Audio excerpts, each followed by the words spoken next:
Greetings, fellow men. Servus Männer. It's Red Pill Germany again, and today I want to talk about self-actualization. And as an example for that, I want to take scientists, but more specifically, the wisdom of Albert Einstein. Now, generally, about self-actualization, I would say that it is the apex of Maslow's pyramid of need.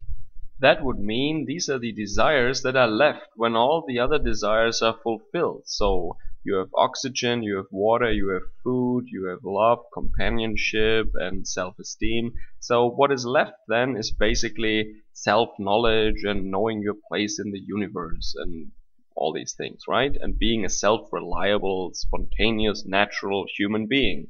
So one could also say finding the meaning of life or your place in the universe. Basically that. And I personally see that realized in an artist or a scientist or a businessman who does his own thing and thus gets self-actualized. And this is also what many MGTOW strive for.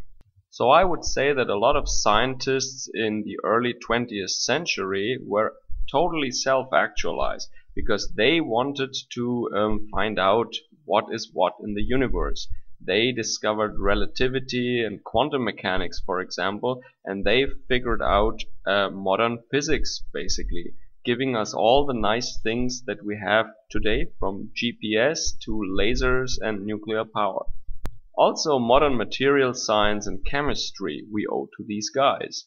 Now, it is not strictly part of our curriculum, but many physicists have an interest in the biography or the life or the attitudes towards society and the world in general that these great physicists like Feynman or Einstein or Helmholtz, Heisenberg, Max Planck, Niels Bohr, and so on, what these guys had to say. So a lot of us actually grabbed a biography and read a little bit. And Einstein was a very active and outspoken guy, and I don't really see him as a saint or anything like that, so I'm pretty much ambivalent about this guy, but it cannot be denied that he was a very smart man and he had something to say. So I want to present to you now what Einstein had to say that I think is relevant for MGTOW in terms of self-actualization and basically advice for young people. So I just want to start with addressing some common misconceptions that just won't die about Einstein. So first of all, people say that he had some learning disabilities or that he was a bad student. And that is just completely unfounded and ridiculous. He was actually a very good student. So there are a couple of explanations where these misconceptions come from. First of all, he was homeschooled for a year and then he went to a German school. And while he was a very smart kid, he completely didn't like this authoritarian top-down kind of schooling that was done. So the teacher asked a question and you basically had to give a mechanical answer, and you had to learn a lot of things by heart and just respond like a good little soldier. And the creative scientist kind of guy that he was, of course, as a kid already, and that didn't sit so well with him. But he was not a social retard or something. I mean, he could really adapt quite fast to this new situation, and just after 1 year his grades were really good already. So it was really just an adaptation process, you know, from his more intelligent home basically to this militaristic German school environment. So the next thing is that he wanted to apply for the Swiss Federal Polytechnic at Zurich, later to be known as the ETH, the Eidgenössische Technische Hochschule Zurich, an excellent school in engineering and science. Now the thing is that Swiss students require the Matura, that is also called this way in Austria, and it is basically an entrance or examination for university or a high school graduation diploma or something. So little Albert Einstein from Ulm, Germany had to take this Swiss test, and that included a lot of French, of course, and he didn't speak any French and he just started practicing French for a year or something. All the other students already had French for like 6 years. So he struggled really with that language because it was really new to him. So he actually flunked that test in French. All the rest was really good, like math and physics, he was really good. So he flunked that first attempt, but later on he could study in the end in Zurich.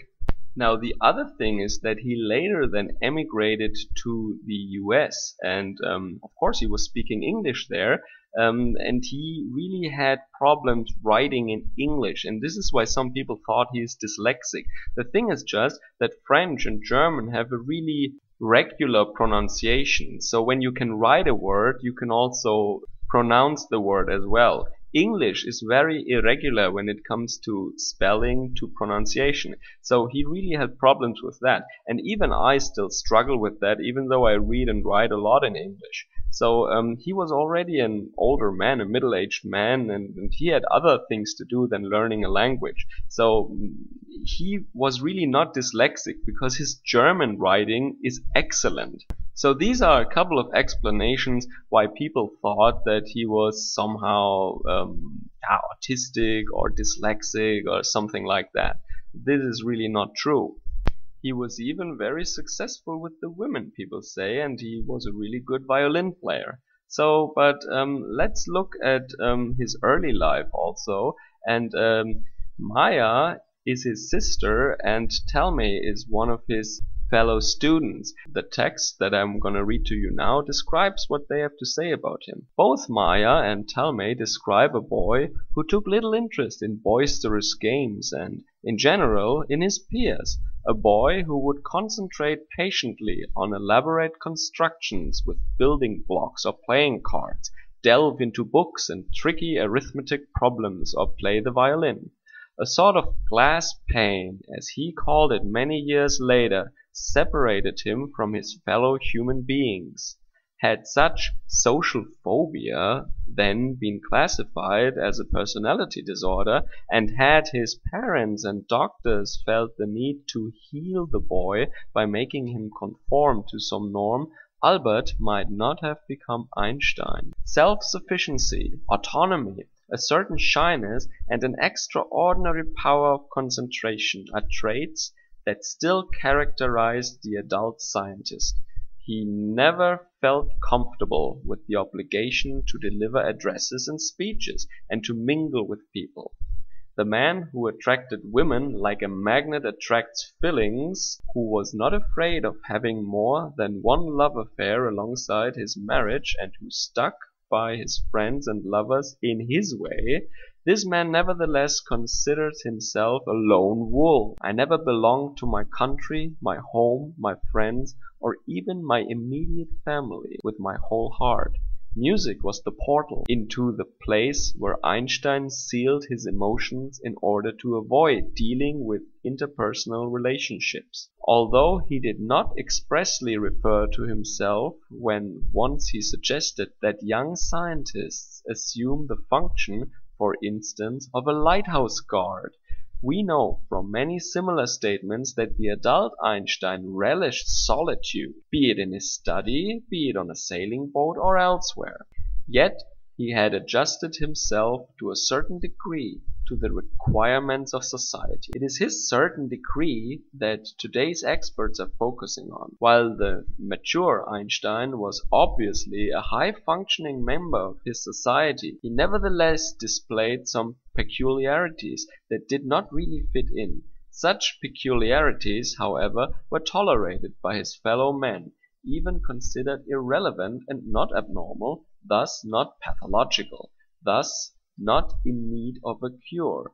His temporary states of absent-mindedness and forgetfulness were amusedly looked at as the flip side of his concentration on problems with which he was preoccupied. No one would have insinuated that forgetting his keys or not remembering the names of persons with whom he had little connection constituted symptoms of a disease. His autonomy, fostered by his mother from an early age, was considered paradoxically both as a sign of maturity and as the fortunate retention of childlike curiosity and playfulness.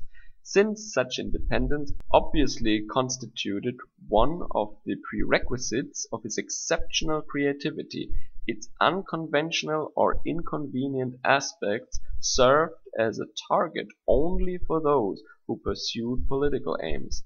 These advocates of a different political philosophy, fascists and partisans of German physics, would have been jubilant to learn from today's expert that the creation of the theory of relativity could have only come from a schizophrenic mind capable of viewing things from the outside. The boundary between socially tolerated deviant behavior on the one hand and pathological conduct on the other hand is redefined by each society and in each era. Behavioral disorders exist only in relation to a concrete historical situation.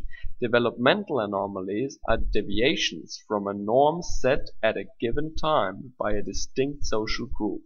Moreover, the same evidence can be construed in very different ways by different experts. Einstein was no doubt an exceptional person. He was highly gifted and acquired early in his life the ability to exploit his talents.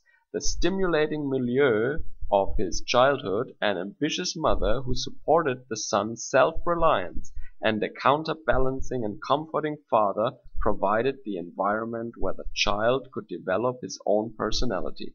The creator and rebel eventually found a way of reaching self-actualization in the framework of his society.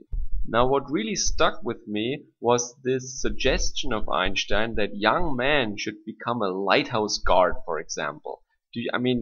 Think about it, lighthouse guards. They're sitting there in this lighthouse and they're checking if all the gears are greased and if the Fresnel lens is clean and that the lamp is okay. But there is really no social interaction, nothing. It's just solitude and you're isolated up there and you can start thinking about the universe and your life and everything, right? Also, there are so many things that touch upon the topic of how we treat boys in Western society today.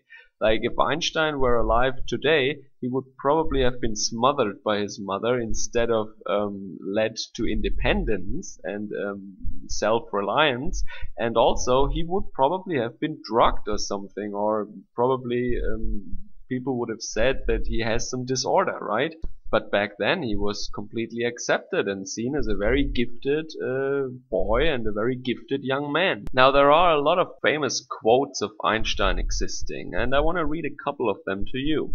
Like, what general advice would he give a young person considering a career in science? In striving to do scientific work, the chance, even for very gifted persons, to achieve something of real value is very small. There is only one way out. Devote most of your time to some practical work that agrees with your nature and spend the rest of it in study, so you will be able to lead a normal and harmonious life even without the special blessings of the muses. Now, isn't that really practical advice from a theoretical physicist, or a nerd as we would say today? And he himself also had practical work, he worked in the patent office in Switzerland, for example. So that means he wasn't a starved artist or something, but he was self-reliant.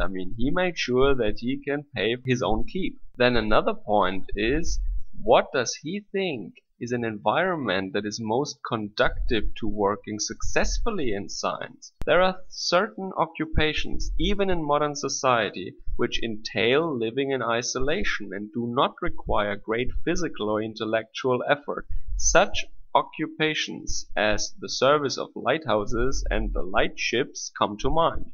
Would it not be possible to place young people who wish to think about scientific problems, especially of a mathematical or philosophical nature, in such occupations?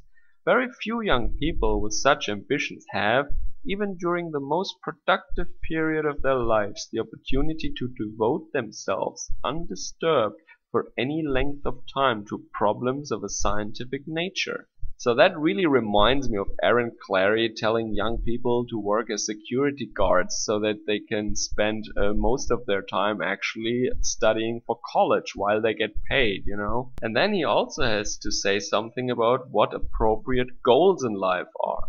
One should not pursue goals that are easily achieved. One must develop an instinct for what one can just barely achieve through one's greatest efforts.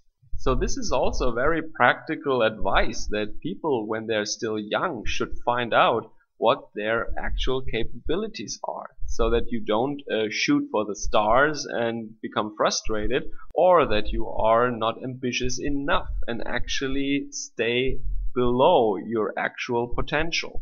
So if you're interested, you can read a lot more about what Einstein had to say about life, and a lot of it is surprisingly modern and really applies to the 21st century as well. So I hope you found that interesting, what we can learn from Albert Einstein's life about education and how we treat young men and boys, and also what goals to set for yourself. So have a great day, and hope to catch you guys again soon. Servus, Kameraden.